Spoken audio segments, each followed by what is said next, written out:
Overpass strikes keep happening around the Lower Mainland, stemming in part from the complexity of navigating our roads. It's not going to reinvent the wheel. TransLink sharing Friday that it's been working to make the trucking industry safer and more efficient by streamlining permitting and standardizing definitions, which could have the added benefit of reducing collisions with overhead infrastructure.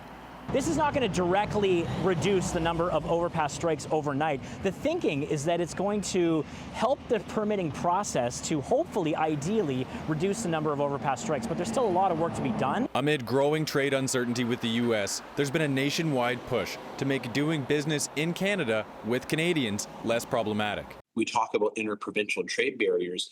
We had barriers between municipalities in Metro Vancouver. The BC Trucking Association calling the initiative a welcome development, since jurisdictions around the region have had a hard time coming to an agreement on some of the most basic definitions, like what constitutes a truck.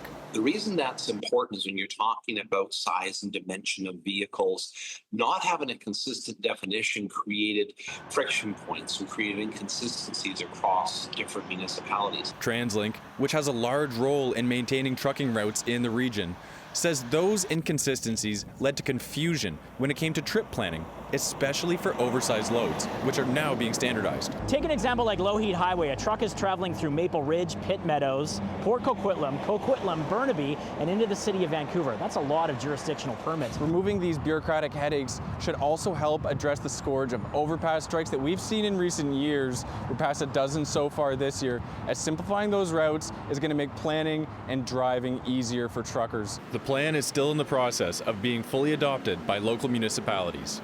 In Vancouver, Jack Rabb, City News.